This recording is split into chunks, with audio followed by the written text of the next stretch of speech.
తాకట్లో ఉన్న మీ బంగారాన్ని విడిపించి ఆ రోజు ఆన్లైన్ ధరకే మేము కొంటాం. Sharma gold company. నమస్తే, welcome to I dream inside politics with Kavitha. హైడ్రాని తెలంగాణ రాష్ట్రంలో తీసుకొచ్చినప్పుడు మొదట తీవ్రమైనటువంటి వ్యతిరేకత వచ్చింది. బెదిరించడానికో భయపెట్టడానికో దీన్ని ఒక ప్రధాన అస్త్రంగా ఉపయోగిస్తున్నారు అనేటువంటి మాటలు వినిపించాయి. బట్ లేటెస్ట్గా వచ్చినటువంటి వానలు వరదలు ఒక అనివార్య పరిస్థితిని క్రియేట్ చేశాయి. హైడ్రాను కేవలం హైదరాబాద్కు మాత్రమే పరిమితం చేయకుండా తెలంగాణ అంతా విస్తరించేటువంటి పరిస్థితులు ప్రస్తుతం ఉన్నాయా? మనతో పాటుగా ఉన్నారు మన తెలంగాణ ఎడిటర్ దేవులపల్లి అమర్ గారు. సార్ నమస్కారం. నమస్తే అమ్మ. Sir, first of all congratulations మన తెలంగాణకి ఎడిటర్గా మీరు జాయిన్ అయినందుకు. Thank you. సార్, ఇప్పుడు మీరు జాయిన్ అయిన తర్వాత బోల్డ్ అన్ని ఇష్యూస్ అయితే కనిపిస్తున్నాయి తెలంగాణకి సంబంధించి. పొలిటికల్ ఇష్యూస్ అన్నిటిని పక్కన పెడితే సామాజికంగా మనం ఆలోచించాల్సినటువంటి అంశం హైడ్రా వచ్చినప్పుడు తీవ్రమైనటువంటి వ్యతిరేకత వచ్చింది, లేకుంటే టార్గెట్ చేస్తున్నారు అనేది. ఇప్పుడు ఒక సిచ్యువేషన్ చూస్తే ఏమనిపిస్తోంది సార్ మీకు? ఇప్పుడు హైడ్రా అనేది ప్రారంభించినప్పుడు ఇప్పుడు దాన్ని ఫుల్ ఫామ్ మీరు చూస్తుంటారు. హైడ్రా ఫుల్ ఫామ్ ఏంటి? Disaster relief, asset protection. ఇందులో రెండు అంశాలు ఉన్నాయి. ఒక డిజాస్టర్ రిలీఫ్ అంటే ఏదైనా ఒక విపత్తు సంభవించినప్పుడు దాని నుంచి ప్రజల్ని కాపాడడం, వాళ్ళకి సహాయపడడం, that is one. Second the asset protection. Asset protection దగ్గరికి వచ్చేసరికంటే ఆస్తుల్ని రక్షించడం. ఆస్తులు అంటే ఏమిటి? మనుషులు నివసించే భవనాలు, ఇళ్ళు, లేకపోతే వాళ్ళకు సంబంధించిన స్థలాలు కాదు. ఆస్తులు అనే దగ్గరికి వచ్చేసరికి ఏంటంటే ప్రభుత్వానికి సంబంధించిన చెరువులు కానివ్వండి, వాటర్ బాడీస్ కానివ్వండి, ప్రభుత్వ స్థలాలు కానివ్వండి, ఇట్లాంటివన్నీ కూడా ప్రభుత్వ ఆస్తుల కిందకి వస్తాయి. ఇవి దశాబ్దాల తరబడి ముగ్గురు నెక్సస్తో ఇవన్నీ కూడా ఆక్రమణలకు గురవుతున్నాయి. ఒకటి బ్యూరోక్రసీ, అధికారులు. ఫస్ట్ థింగ్, ఈ చెరువులు, కుంటలు ఉండే దగ్గరలో ఉండే రైతులు కానీ ఇతరులు కానీ భూములు ఉంటాయి కదా, వాళ్ళు ఫస్ట్ లాభానికి అమ్మేసుకోవాలి భూములు, లేదా వేరే దీంతో అమ్మడం. అట్లాంటి వాటిని ఇళ్ళు కట్టుకోవచ్చు అని పర్మిషన్ ఇచ్చే అధికారులు రెండోది. వీళ్ళందరికీ సపోర్ట్గా ఉన్న పొలిటికల్ సిస్టమ్. ఈ మూడు సెక్షన్స్ చేసిన పని కారణంగా ఇవాళ హైదరాబాద్ కానీ తెలంగాణ ప్రాంతంలోని ఇతర జిల్లాలు కానీ పక్క రాష్ట్రమైన ఆంధ్రప్రదేశ్లో కానీ ఎక్కడైనా కూడా ఇవాళ వర్షం విలయం సృష్టించడానికి కారణం ఏంది అంటే ఆక్రమణలు. చెరువులను ఆక్రమించినాం. యాక్చువల్గా హైదరాబాద్ నగరం అనేది కొన్ని వందల గ్రామాలతో కలిసిన ఇది నగరం. హైదరాబాద్ నగరం కొన్ని వందల చెరువులు. హైదరాబాద్ నగరానికి మంచినీటి సౌకర్యం కల్పించడానికి నవాబుల కాలంలో, నిజాం కాలంలో తవ్విన కొన్ని చెరువులు, హుస్సేన్ సాగర్ కావచ్చు, ఉస్మాన్ సాగర్ కావచ్చు, హిమాయత్ సాగర్ కావచ్చు, మూసి, ఇవన్నీ కూడా. మూసి నది ఇవాళ ఎట్లా ఉన్నది? మొత్తం మురికి కాల్వగా తయారైంది. లేదా దాని మీద ఎంక్రోచ్మెంట్స్ వచ్చేసి అసలు మూసి నది అనే అనిపించకుండా పోయింది. ఇటీవల కాలంలో గత 10-15 సంవత్సరాలుగా దాన్ని మూసి రివర్ ఫ్రంట్ని మళ్ళీ మేము రివైవ్ చేస్తామని ఒక మాట పాలిటీషియన్స్ నుంచి వినబడుతుంది, ప్రభుత్వాల నుంచి వినబడుతున్నది. దానికోసం ఏదో కార్పొరేషన్ లాంటిది కూడా వేసినట్టు 5,000 కోట్లు ఇది చేస్తామంటారు. ఇప్పుడున్న ప్రభుత్వం, కాంగ్రెస్ ప్రభుత్వం కూడా సీరియస్గానే చేస్తూ ఉంటుంది. నేనేమంటున్నా అంటే మీరు చెరువులను, కుంటలను వీటన్నిటిని ఆక్రమించేసి నాలాలు. ఇప్పుడు ఏం కావాలి? ఒకటి, వర్షం పడితే ఆ వర్షం నీళ్లు పోవాల్సిన చోటుకి వెళ్ళే మార్గం ఉండాలి. రెండవది డ్రైనేజీ వ్యవస్థ. మీరు వర్షం నీళ్ళు ఇవాళ మీరు జూబ్లీహిల్స్ కొండల మీద ఇళ్ళు కట్టుకొని కూర్చొని ఉంటే, మామూలుగా జూబ్లీహిల్స్ మీద వర్షం పడితే జూబ్లీహిల్స్లో పడే వర్షపు నీళ్లు ఎటు పోయేవి? ఇటు కిందికి వెళ్తూ పంజగుట్ట మీదుగా హుస్సేన్ సాగర్లోకి పోయేవి, అంటే ట్యాంక్ బండ్లోకి పోయేవి.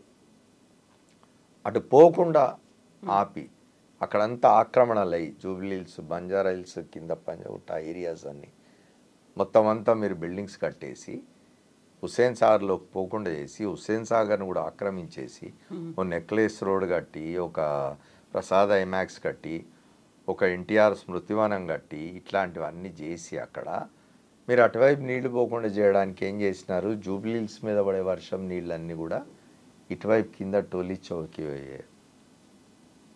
ఇది చేసినారు, మళ్ళీ ఇచ్చినారు. దాంతో ఏమవుతుంది, పెద్ద వర్షం పడి నీళ్లు పోతే అవన్నీ టోలీ చౌకి లాంటి బస్తీల్లో పేదలు నివసించే బస్తీల్లోకి పోయి అనేక మంది ప్రాణాలు కోల్పోతున్న పరిస్థితి.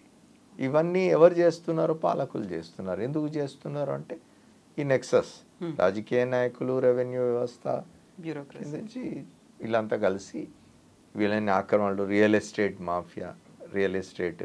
ఇవాళ హైదరాబాద్లో భూమి అనేది ఒక పెద్ద వ్యాపార వనరు ఇవాళ హైదరాబాద్. కాబట్టి ఎక్కడ భూములు లేకుండా పోయినాయి, నాలాల మీద ఇళ్ళు కట్టినారు. నిన్న మీరు చూసినారు ఇక్కడ మోకిలా అనే ప్రాంతంలో ఒక విల్లాల సముదాయం, ఒక్కొక్క విల్లా 6 కోట్ల రూపాయలు. అట్లాంటివి 120, 130 విల్లాలు. అంతా కూడా చాలా బయట ఎక్కడో అమెరికాలో అక్కడ ఉద్యోగాలు చేసి డబ్బులు సంపాదించుకున్న వాళ్ళు, లేదా వ్యాపారాలు డబ్బులు సంపాదించుకున్న వాళ్ళు, వాళ్ళంతా నిన్న ఆ నీళ్ళలో నిలబడి చెప్తున్నారు, అసలు మాకు ఇది తెలిస్తే మేము కొనుక్కునే వాళ్ళం. ఎవడు కొనుక్కోమనండి నిన్ను? ఇవన్నీ చూసి విల్లా అనగానే అది కనిపించగానే హాయిగా బ్రహ్మాండంగా ఉందని పోయినారు మీరు. అది చెరువా, శిఖమా, కుంటనా, ఇంకేమన్నా చూసినారా? నాల మీద కడుతున్నారా? ఇవాళ నిన్న ఆ మోకిలాలో జరిగిందంతా కూడా నాల మీద కట్టింది. సో ఇట్లాంటివన్నీ చేయడం కారణంగా ఇవాళ ఈ పరిస్థితి వచ్చింది. అది ఏ కారణం చేత ఆలోచన ఎందుకు వచ్చింది ముఖ్యమంత్రికి, రేవంత్ రెడ్డి గారికి అనేది మనకు తెలియదు. అభినందించాలి ఆయనను. ఆ హైడ్రా అనే ఒక సంస్థ పెట్టాలని, దాని ద్వారా ఇట్లాంటి ఆక్రమణలన్నిటి తొలగించాలని చెప్పి. మీరు చాలా పొలిటికల్ విమర్శలు చేస్తున్న వాళ్ళు చేస్తున్నారు, కానీ తొలి దశలో కొట్టిన వీటిలలో ఆస్తుల్లో కాంగ్రెస్ నాయకుడు, కేంద్ర మంత్రిగా పనిచేసిన పల్లన్ రాజు సంబంధించింది కూడా ఉంది. ముఖ్యమంత్రి రేవంత్ రెడ్డికి తప్పనిసరిగా ఒత్తిళ్ళు వచ్చి ఉంటాయి. పల్లన్ రాజు చిన్నవాడు కాదు, సోనియా గాంధీ స్థాయికి కూడా పోగలవాడు. బహుశా అక్కడి నుంచి కూడా ఒత్తిళ్ళు వచ్చి ఉంటాయి. ఆయన తట్టుకొని నిలబడగలిగినందుకు ముఖ్యమంత్రి రేవంత్ రెడ్డిని అభినందించాలి. దానికి ఇంకా నిలబడుతున్నందుకు చాలామంది చాలా విమర్శలు చేసినారు. కేటీ రామారావుకు ఒక బినామీ ఫామ్ హౌస్ ఉన్నది జన్వాడలో, దాన్ని కొట్టడానికే చేస్తున్నాడు రేవంత్ రెడ్డి అని. అదేమి ఎఫ్టీఎల్ బఫర్ జోన్ వీటిలోకి వచ్చేది కదా, 111 జీవోలోకి వచ్చేది. అది దానికోసం చేస్తున్నాడు అనేది కరెక్ట్ కాదు. ఒకవేళ రేవంత్ రెడ్డి గారికి అట్లాంటివి ఏమన్నా మైండ్లో ఉన్నప్పటికీ అవన్నీ కూడా ఇల్లీగల్గా, అంటే అక్రమంగా కట్టి ఉంటే, అక్రమంగా ఆక్రమించుంటే భూములు, అది ఎవరిదైనా పోవాల్సిందే. కేటీ రామారావుదైనా పోవాలి, రేపు కేసీఆర్ ఫామ్ హౌస్ అయినా పోవాలి.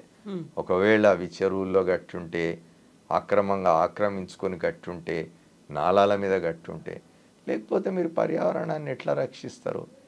ముఖ్యంగా మీకు ఇవాళ హైదరాబాద్ పరిస్థితి ఏమిటి అని అంటే, హైదరాబాద్లో ఏ 15 లక్షలు 20 లక్షల జనాభా ఉన్న కాలంలో నిజాం రాజులు ఏర్పాటు చేసిన డ్రైనేజీ వ్యవస్థ, ఏర్పాటు చేసిన మంచినీటి సౌకర్యాలు, ఇవాళ మీ పాపులేషన్ ఎంత? 2 కోట్లు దాటింది. హైదరాబాద్లో 20 లక్షల పాపులేషన్ కోసం ఏర్పాటు చేసిన సౌకర్యాల్ని 2 కోట్ల మందికి మీరు ఎట్లా ఇచ్చేస్తారు? ఎప్పుడైతే మీరు 2 కోట్ల జనాభా పెరగబోతున్నది, హైదరాబాద్లో జనాభా 2 కోట్లు కాబోతున్నదనే దూరదృష్టి మీకు ఉండి ఉంటే, మీరు తర్వాత కాలంలో ఏనాడైనా ఏ ప్రభుత్వం అయినా, నేను వాళ్ళు వీళ్ళని చెప్పి విమర్శించడం లేదు, అది కాంగ్రెస్ ప్రభుత్వమా, తెలుగుదేశం ప్రభుత్వమా, తర్వాత వచ్చిన తెలంగాణ రాష్ట్ర సమితి, ఇవి కాదు. మనం గొప్పగా చెప్పుకుంటున్నాము, ట్విన్ సిటీస్ నుంచి ట్రై సిటీ అయింది మనది, ఇప్పుడు 4th సిటీ కట్టుకుంటామని చెప్తున్నాం. నా విజ్ఞప్తి ఏంటంటే ముఖ్యమంత్రి గారికి, 4th సిటీ కట్టండి, కట్టొద్దని అంటలేను, కానీ ఇదివరకున్న సిటీస్ని నెగ్లెక్ట్ చేయకండి. గతంలో వాళ్ళు చేసినట్టు చంద్రబాబు నాయుడు గారు చాలా గొప్పగా చెప్తారు ఇప్పటికీ. ఏంటంటే, నేను హైటెక్ సిటీ కట్టినాను, నేను ఒక 3వ నగరాన్ని సృష్టించినాను, నేను అపర విశ్వామిత్రుడిని అని చెప్తుంటారు ఆయన. నువ్వు అది కట్టే క్రమంలో ఆల్రెడీ ఉన్న జంట నగరాల్లో అనేక ప్రాంతాలు నరక కూపాలుగా తయారైనవి. ఎక్కడ మీకు కనీసం గార్బేజ్ డంపింగ్ యార్డ్స్ లేవు, డ్రైనేజ్ వ్యవస్థ లేదు, మంచినీటి సౌకర్యం సరిగ్గా లేదు. రోజు రోజుకి స్లమ్స్ పెరిగిపోతున్నాయి. ఇప్పుడు పేదల్ని ఎలిమినేట్ చేయలేం కదా, పేదరికాన్ని ఎలిమినేట్ చేయాలి కానీ పేదల్ని కాదు కదా ఎలిమినేట్ చేయాల్సింది. మరి వాళ్ళు నివసిస్తున్న స్లమ్స్ పరిస్థితి ఏమిటి? లేదా భూములను ఆక్రమించి పెద్దవాళ్ళు కడుతున్న విల్లాల పరిస్థితి ఏమిటి? ఆ విల్లాలే మునిగిపోతున్నాయి ఇవాళ. ఓ పక్క పేదలు నివసించే స్లమ్స్ మునుగుతాయి, ఇంకో పక్క విల్లాలు మునుగుతాయి. వీటన్నిటికీ ఖచ్చితంగా దూరదృష్టి. ఇవాళ రేవంత్ రెడ్డి గారు ముఖ్యమంత్రిగా ఉన్నారు. ఆయన ఇంకో 20 ఏళ్ల వరకు ఈ హైదరాబాద్ని సురక్షితంగా ఉంచాలి అనే ఆలోచన చేసి దూరదృష్టితో వ్యవహరిస్తే తప్పనిసరిగా మంచి ఫలితాలు వస్తాయి. ఇవాళ హైదరాబాద్ ఒకటే కాదు, మనకు జిల్లాలు చూస్తున్నాం. ఖమ్మం జిల్లా ఈసారి వరస్ట్ ఎఫెక్టెడ్. ఖమ్మం జిల్లా పక్కన వరంగల్ జిల్లా వరస్ట్ ఎఫెక్టెడ్. మనం వరంగల్ జిల్లా ఒక 2-3 సంవత్సరాల క్రితం చూసినాం. వరంగల్ జిల్లా కేంద్రం, ఉమ్మడి వరంగల్ జిల్లా కేంద్రం మొత్తం మునిగిపోయిన పరిస్థితి, రోడ్ల మీదకి రాలేని పరిస్థితి. ఇవన్నీ ఎందుకు జరుగుతున్నాయి? వరంగల్లో చెరువు ఉన్నది భద్రకాళి. నా చిన్నప్పుడు ఆ చెరువు ఎంత ఉండేనో దానిలో ఇప్పుడు 10వ వంతు కూడా లేదు ఆ చెరువు. చుట్టన్నీ ఆక్రమణలు. ఇవాళ మీరు పోతే ట్యాంక్ బండ్, హుసేన్ సాగర్, దాని ట్యాంక్ బండ్ అంటాం, హుసేన్ సాగర్ కూడా ఏమైంది? మొత్తం ఎన్ని వందల ఎకరాలు ఆక్రమణలకు గురైనాయి. ఆక్రమణలకు గురైంది కాకుండా మిగిలిపోయిన ట్యాంక్ బండ్లకు కూడా మీరు ఫ్యాక్టరీల నుంచి రసాయన కాలుష్యాలు వదులుతూ ఉన్నారు. ఇంత పర్యావరణంతో ఆడుకుంటూ ఉంటే, ఇంత పర్యావరణానికి నష్టం కలిగిస్తూ ఉంటే చూస్తూ ఊరుకోవడం ప్రభుత్వాల పని కాదు. అట్లా చూస్తూ ఊరుకుంటే ప్రభుత్వాన్ని క్షమించకూడదు. స్వచ్ఛంద సంస్థలు, పర్యావరణం పట్ల ప్రేమ ఉన్న వాళ్ళు వీళ్ళంతా పనిచేస్తూ ఉన్నారు, మాట్లాడుతున్నారు, ఉద్యమాలు చేస్తున్నారు, కానీ ఏం ప్రయోజనం లేకుండా పోయింది. అందరికీ ఇప్పుడు ఒక చిన్న ఆశ, హైడ్రా. అదొకటి. దీన్ని తప్పనిసరిగా కొనసాగించి చివరికంట ఎక్కడెక్కడ కొన్ని వందల చెరువులు ఉండే హైదరాబాద్లో అవన్నీ రిస్టోర్ చేయగలిగితే ఇంకా అంతకంటే గొప్ప ఇది లేదు రేవంత్ రెడ్డి గారికి. ఇప్పుడైతే ఒక అనివార్యమైనటువంటి పరిస్థితి వచ్చినట్టే కదా సార్. ఇప్పుడు రాజకీయాలు కాదు, టార్గెటెడ్. నిన్న మొన్న తెలంగాణ అంతటా హైదరాబాద్లో పడ్డ వర్షాలు, అది సృష్టించిన బీభత్సం చూసిన తర్వాత ఏ రాజకీయ నాయకుడైనా హైడ్రాని మీరు రద్దు చేయండి, మీరు హైడ్రాతో ముందుకు పోవడానికి వీల్లేదు, రంగనాథ్ అక్కడి నుంచి తప్పించండి అనే పరిస్థితి అయితే లేదు. ఎందుకంటే పొలిటికల్ విమర్శలు వేరు, పొలిటికల్గా ఏమైనా మాట్లాడవచ్చు. కానీ ఎప్పుడైతే ప్రజల ప్రాణాలకు సంబంధించిన వ్యవహారం వస్తుందో, ఎప్పుడైతే ఆస్తుల నష్టానికి సంబంధించిన వ్యవహారం వస్తుందో, పాలిటీషియన్స్ కూడా నేను అనుకోనంత సాహసం చేస్తారని చూడాలి. సార్, ఇప్పుడు నిజంగా ముందుకు వెళ్ళాలి అనుకుంటే హైదరాబాద్లో ఇన్ని చెరువులు ఆల్మోస్ట్ వేల సంఖ్యలో ఉన్నాయి, వందలకు పడిపోయాయి. ఉన్న 100లో కూడా 60% పైగా ఎంక్రోచ్మెంట్లు అయ్యాయి. ఇన్ని రకాల లెక్కలు ఉన్నప్పుడు ఎవరైనా పర్లేదు, కమ్ వాట్ మే, ప్రతి ఒక్కరి భవనాన్ని లేకపోతే ప్రతి ఒక్క ఎంక్రోచ్మెంట్ని కూల్చేయాలి అనుకున్నప్పుడు అప్పుడు హైదరాబాద్ పరిస్థితి ఎలా ఉంటుంది సార్? హైదరాబాద్ పరిస్థితి ఎలా ఉంటుంది అంటే తప్పదమ్మా. ఇప్పుడు నేనేమంటున్నానంటే మీకు ఒకసారి గుర్తు చేయాలి. 1977-78లో ఎమర్జెన్సీ అనంతరం చెన్నారెడ్డి గారి ప్రభుత్వం రాగానే ఆయన ఒక ప్రకటన చేసినాడు, అందరం హర్షించినాం. ఆయన ఏం ప్రకటన చేసినాడంటే, నేను హైదరాబాద్ నగరాన్ని విస్తరిస్తాను, నేను శాటిలైట్ టౌన్షిప్స్ కడదాం. మనం హైదరాబాద్ ఏంది నీకు ముంబై లాగానో లేకపోతే కేరళ రాష్ట్రం లాగానో అట్లా కాదు కదా. మనకు హైదరాబాద్ చుట్టేం సముద్రం లేదు, ఇది లేదు. ఎంత దూరమైనా మనం విస్తరించవచ్చు. ఇటు నిజామాబాద్ వైపు పోవచ్చు, ఇటు కరీంనగర్ వైపు పోవచ్చు, ఇటు వరంగల్ వైపు పోవచ్చు, ఇటు మెదక్ వైపు పోవచ్చు. ఒక 300-400-200-300 కిలోమీటర్ల వరకు కూడా మనం నగరాన్ని ఒక 150-200 కిలోమీటర్ల వరకు కూడా మీరు పోవచ్చు. అప్పట్లో ఆయన చేసినాడు ఈ మాట, ఈ ప్రకటన, శాటిలైట్ టౌన్షిప్స్కి వెళ్దాము, మనం ఈ నగరాన్ని క్రౌడెడ్ చేయొద్దు అని చెప్పినారు. అందరం సంతోషించినాం. కానీ ఏం జరిగింది, 1-2 మాసాల్లోనే ఆయన చార్మినార్ చౌరస్తాలో 6 థియేటర్లకు పర్మిషన్ ఇచ్చినాడు ఆయనే. అంటే పొలిటికల్ విల్, మరి ఆయన ఏ ఒత్తిళ్లకు లొంగి చేసినారనేది మనకు అనవసరం, కానీ పొలిటికల్ విల్ ఉండాలి. ఇవాళ కూడా మీరు ఇప్పుడు ఇక్కడ ఏవైతే ఆక్రమణలు మీరు తొలగిస్తే ఏమవుతుంది, అయ్యో ఇన్ని భవనాలు పోతాయి కదా, కొన్ని వందల భవనాలు పోతాయి, కొన్ని వందల విల్లాలు పోతాయి, అయ్యో ఎట్లా అని అనుకోవచ్చు. విస్తరించండి, ట్రాన్స్పోర్ట్ ఫెసిలిటీస్ క్రియేట్ చేయండి. మీకు ఆల్రెడీ హైదరాబాద్లో మెట్రో వ్యవస్థ ఉన్నది, దీన్ని ఎక్స్టెండ్ చేయండి. మీరు డిఫరెంట్ ప్లేసెస్కి, మీరు అమెరికా లాంటి దేశంలోకి పోయి చూస్తే ఎంతెంత దూరాలు ప్రయాణం చేస్తారు. రోజు ఉదయం లేచి ఒక దగ్గర నుంచి ఇంకో దగ్గరికి ప్రయాణం చేసి ఉద్యోగాలు చేసుకొని మళ్ళీ సాయంత్రానికి వస్తారు. ఎందుకు ఎట్లా వస్తారంటే వాళ్ళ దగ్గర ఉండే ఒక ఏమంటారు అద్భుతమైన ట్రాన్స్పోర్ట్ సిస్టమ్, రోడ్స్ కానివ్వండి లేకపోతే ట్రాన్స్పోర్ట్ కానివ్వండి, ఇవన్నీ ఎంత దూరమైనా ఒక గంటలు చేరుకోగలిగిన పరిస్థితి. ఇవాళ మనకు మెట్రో రైల్ వ్యవస్థను కనుక మీరు డబుల్ ఖర్చు పెట్టి దాన్ని ఇచ్చేయగలిగితే సిటీలో ఎక్కడికైనా పోయి ఉండడానికి ఎవరికైనా అభ్యంతరం ఉండదు, ఎంత దూరం అయినా పోయి ఉండడానికి ఎవరికి అభ్యంతరం ఉండదు. ఇవాళ పోవడం లేదా ఈ పళ్ళకి. ఇప్పటికే చాలామంది మీరు గమనించినట్టయితే ఔటర్ రింగ్ రోడ్కి అవతల ఇంకా చాలా దూరం పోయి చేవెళ్ళ వికారాబాద్ దాకా పోతున్న వాళ్ళు ఉన్నారు. వాటన్నిటికీ మీరు ట్రాన్స్పోర్ట్ ఫెసిలిటీస్ క్రియేట్ చేయండి. ప్రభుత్వం యొక్క బాధ్యత ఏంటంటే ఇట్లాంటి విషయాల్లో ఖచ్చితంగా ఉండాలి. చెరువుల్ని కానీ ప్రభుత్వ స్థలాల్ని కానీ నాలాల్ని కానీ ఆక్రమించకూడదు. డ్రైనేజ్ వ్యవస్థల్ని పటిష్టం చేయాలా, రెయిన్ వాటర్ డ్రైన్స్ని సరిగ్గా ఇచ్చేయాలా. ఇవన్నీ చూసుకోకుండా మేము నగరాలు కట్టేస్తామంటే కుదరదు. గతంలో చంద్రబాబు నాయుడు గారు నగరం కట్టినాడు, పాత నగరాలు 2 కుదేలైపోయినాయి, నరక కూపాలుగా తయారైనాయి. మీరు హైదరాబాద్లో కొన్ని ప్రాంతాలు పోతే ఒకప్పుడు హైదరాబాద్లో ప్రధానమైన ప్రాంతాలు అనిపించే నారాయణగూడ, చిక్కడపల్లి, సుల్తాన్ బజార్, కోటి, ఆబెద్ సిట్ లాంటి ప్రాంతాలకు మీరు ఇవాళ వెళ్ళి చూసినట్టయితే దుఃఖం వస్తుంది. అవన్నీ కూడా చెత్త కుప్పలుగా తయారైనాయి. నేనేమంటారు అంటే కొత్త నగరాలను సృష్టించే క్రమంలో ఆల్రెడీ ఉన్న నగరాన్ని పాడు చేసుకోకూడదు కదా. దాన్ని మంచిగా ఉంచుకుంటూనే దాన్ని మరింత బాగు చేసుకుంటూనే వేరే నగరాలు కట్టాలి, అప్రిషియేట్ చేద్దాం. తప్పనిసరిగా నగరాలు ఎక్స్టెండ్ కావాల్సింది. ఇప్పుడు నేను చెప్పినట్టు హైదరాబాద్కు అదొక గొప్ప అడ్వాంటేజ్ ఉన్నది, ఎంత దూరమైనా వెళ్ళడానికి అవకాశం ఉన్నది, కాబట్టి ఆ పని చేయాలి. హైదరాబాద్ మనం విశ్వనగరంగా ప్రపంచ పటంలో పెట్టాలి అని చూస్తున్నాము. దానికి తగ్గట్టుగా వనరులు కావచ్చు, మన కంపెనీలు రావాలి, పరిశ్రమలు రావాలి, ఇంత విస్తరించాలి అనుకున్నప్పుడు ప్రైమరీగా పెట్టాల్సినటువంటి ఫోకస్ పెట్టకుండా పోయాము, దాన్ని నెగ్లెక్ట్ చేసాము, డెస్ట్రాయ్ అయ్యేలా చూసాము. మళ్ళీ వాటిని రెజ్యూనేట్ చేసుకోవాలి, పునర్వైభవం రావాలి ఇలాంటి చెరువులకి అంటే ఇంకా ఏం జరగాలంటారు సార్? ఫోకస్ అనేది ఇంతకాలం ఎందుకు పెట్టలేకపోయారు వీటి మీద? అదే నేను చెప్పేది. నేనేమంటున్నాను, ఒత్తిడి అనేది ఎక్కడి నుంచి వస్తున్నది?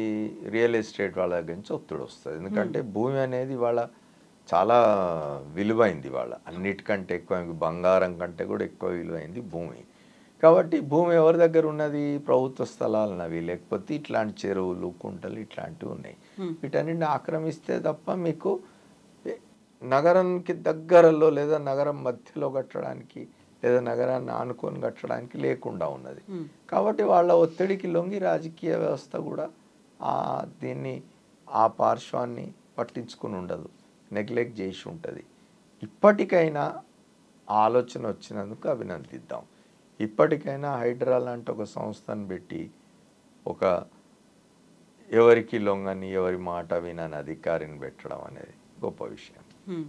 సో ఇప్పుడు హైడ్రా కేవలం హైదరాబాద్కి మాత్రమే పరిమితం కాదు. ఇప్పుడు వరంగల్, ఖమ్మం ఇవన్నీ చూసిన తర్వాత ప్రతి చోట ఇలాంటిది ఒక వ్యవస్థ ఏర్పాటు చేయాలి, దాన్ని విస్తరించాలి అనేది. మీరు తెలంగాణలో ఉన్న ఇతర నగరాలే కాదు, ఇతర పట్టణాలే కాదు, మీరు బయట రాష్ట్రాల నుంచి కూడా దీన్ని అబ్జర్వ్ చేస్తున్నారు. ఇప్పుడు ఢిల్లీకి సంబంధించిన ఢిల్లీ కూడా చాలా ఇబ్బందుల్లో ఉన్నది. అంటే ఢిల్లీలోని కొన్ని ప్రాంతాలు చాలా గొప్పగా కనిపించవచ్చు, కానీ మీరు పాత ఢిల్లీకి పోతే మళ్ళీ పరిస్థితి భయానకంగా ఉన్నది. సో అక్కడి వాళ్ళు కూడా ఎంక్వైరీస్ చేస్తున్నారు. పొరుగు రాష్ట్రమైన ఆంధ్రప్రదేశ్ నుంచి, విశాఖపట్నం నుంచి కూడా ఎంక్వైరీస్ వచ్చినాయి.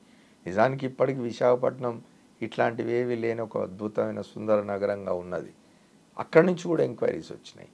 ఇప్పుడు విజయవాడ పట్టణం నిన్న మొన్న మనం చూస్తున్నాం, విజయవాడ పట్టణం పరిస్థితి అనేది మొత్తం మునిగిపోయి ఉన్నది. గత 5 ఏళ్ల కాలంలో 2019 నుంచి 24 వరకు జగన్మోహన్ రెడ్డి ముఖ్యమంత్రిగా ఉన్న కాలంలో అక్కడ ఒక రిటైనింగ్ వాల్ అని కట్టినారు కృష్ణలంక ప్రాంతాల్లో. అది కట్టకపోయింటే అసలు నిన్న మొన్న పడ్డ వర్షానికి ఇప్పటికీ తేరుకోలేని స్థితిలో ఉన్న ఆ ప్రాంతాన్ని మరింత విలయం సృష్టించబడి ఉండేది, మరింత వినాశనం జరిగి ఉండేది, ప్రాణ నష్టం జరిగి ఉండేది. ఒక మంచి పని చేయాలి. అది ఎప్పుడు 2009 నుండో అంతకు ముందు నుండో ఆలోచన చేస్తూ ఉన్నారు దీన్ని అక్కడ రిటైనింగ్ వాల్ ఒకటి కట్టాలని.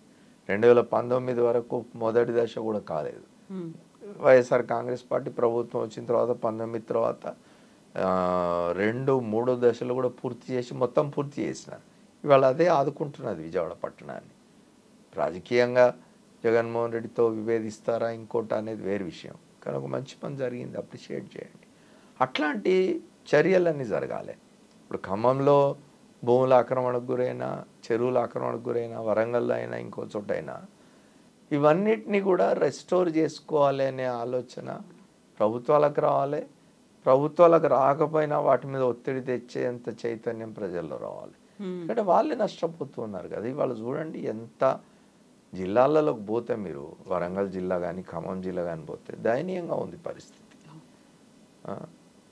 అది ఓట్లు అడిగేప్పుడు ఓ రకంగా, ప్రజలు ఇట్లాంటి ఇబ్బందుల్లో ఉన్నప్పుడు ఇంకో రకంగా ప్రభుత్వాలు ఉండకూడదు. ఆ మేరకు ఇవాళ తెలంగాణలో ఉన్న కాంగ్రెస్ ప్రభుత్వం దాని అధినాయకుడు ముఖ్యమంత్రి రేవంత్ రెడ్డి ఎవరి మాట వినకుండా ఈ హైడ్రా అనేది తీసుకురావడం అనేది మంచి పరిణామం. సార్, అయితే ఇక్కడ 6 గ్యారంటీ స్కీమ్లను డైవర్ట్ చేయడానికి క్వశ్చన్ చేస్తున్నారు కాబట్టి, లేకుంటే రుణమాఫీ అంశం తెర మీదకి రాకుండా పక్కదారి పట్టించడానికి హైడ్రాని తీసుకొచ్చారు అనే దాంతో పాటుగా ఇప్పుడు హైడ్రాకి సంబంధించి నోటీసులు ఎవరైనా ఇస్తే ఇమ్మీడియట్గా కోర్టు దాకా వెళ్తున్నారు, మేము కోర్టులోనే తేల్చుకుంటామని చెప్పడాలు, ఎగ్జామ్షన్స్ ఇవ్వమని బెదిరించడాలు. చాలా మంచిది అది. ఇప్పుడు కోర్టులకు పోవడం అనేది, కోర్టులకు పోతే అంటే న్యాయ వ్యవస్థ అయినా చెరువుల్లో ఇళ్ళు కట్టమని చెప్పదు, న్యాయ వ్యవస్థ అయినా ప్రభుత్వ స్థలాలను ఆక్రమించుకొని ఇళ్ళు కట్టండి అని చెప్పదు. కాబట్టి పోనివ్వండి, కోర్టులకు తెలుస్తుంది కదా. రెండవది, ఒత్తిడి తీసుకొచ్చినంత మాత్రాన లొంగితే ఇక దాని పర్పసే నెరవేరినట్టు కాదు. నువ్వు ఆ బలమైన సంకల్పంతో వస్తేనే ఇట్లాంటివి సాధ్యమవుతాయి. ఎందుకంటే ఇట్లాంటివి తప్పనిసరిగా రెసిస్టెన్స్ ఉంటుంది, ప్రతిఘటన ఉంటుంది. ఎందుకంటే చాలా సునాయాసంగా ఏమంటారు, కష్టపడకుండా కోట్ల రూపాయలు సంపాదించే ఒక వ్యాపారం ఇది. వేరే వ్యాపారాల్లో కష్టపడాలి. ఇవైతే ఏముంది, హాయిగా భూములను ఆక్రమిస్తే ఇళ్ళు కట్టేసి అమ్మేస్తే డబ్బు వస్తుంది. సో అట్లాంటి వాళ్ళు తప్పనిసరిగా ప్రతిఘటిస్తారు. ఆ ప్రతిఘటనను ఎదుర్కోవాలి. గట్టిగా ఎదుర్కొని నిలబడగలిగితేనే చిరస్థాయిగా ఆ పేరు నిలిచిపోతుంది, ఆ ముఖ్యమంత్రిది, ఆ ప్రభుత్వాన్ని. ఫలానా టైంలో ఇట్లా జరిగింది అని చెప్పుకుంటాయి భావితరాలు. అండ్ సేమ్ టైం ప్రజలు ఎదురు చూస్తున్నటువంటి 6 గ్యారంటీ స్కీమ్లో లేకుంటే రైతు రుణమాఫీ, దీని గురించి మా పోరాటం కొనసాగుతూనే ఉంటుంది అని చెప్తున్నటువంటి. హాయిగా కొనసాగించండి. ఇప్పుడు ప్రభుత్వం ఇప్పుడు అన్ని రాజకీయ పక్షాలు ఎన్నికల సమయంలో ప్రామిసెస్ చేస్తున్నాయి ప్రజలకు. మేము ఇది చేస్తాం, అది చేస్తాం అధికారంలోకి వస్తే అని చెప్పి. అధికారంలోకి వచ్చిన తర్వాత మనం 2 చూడాలి ఇందులో. అధికారంలోకి వచ్చిన తర్వాత తాము ఎన్నికల సమయంలో చేసిన వాగ్దానాల్ని ఫుల్ఫిల్ చేయడానికి నిజాయితీగా ప్రయత్నం చేస్తున్నాయా లేదా ప్రభుత్వాలు అనేది చూడాలి. నిజాయితీగా ప్రయత్నం చేస్తున్న క్రమంలో ఏమైనా ఇబ్బందులు వచ్చి ఎక్కడైనా ఆటంకాలు ఏర్పడితే వాళ్ళు బయటకు వచ్చి ప్రజలకు చెప్పుకుంటే, అయ్యా మేము ఇది చేయాలనుకున్నాం కానీ ఇట్లా జరిగింది, ఇంతవరకే చేయగలిగినాం మేము అని చెప్పుకుంటే ఆ నిజాయితీని హర్షిద్దాం. అట్లా కాకుండా నువ్వు ప్రామిస్ చేసి అధికారంలోకి వచ్చిన తర్వాత ఓడదాటినాక బోడమల్లన్న పద్ధతిలో వ్యవహరిస్తే అట్లాంటి రాజకీయ పక్షాలను క్షమించకూడదు. ఇవాళ కాంగ్రెస్ ప్రభుత్వం తెలంగాణలో తను చెప్పినవి ఇంప్లిమెంట్ చేయడానికి చేస్తున్న ప్రయత్నాల్లో ఎక్కడైనా ఏదైనా లోపం జరిగితే చెప్పుకుంటే మంచిది. ప్రతిపక్షాలు కూడా, ప్రతిపక్షాల పనే అది.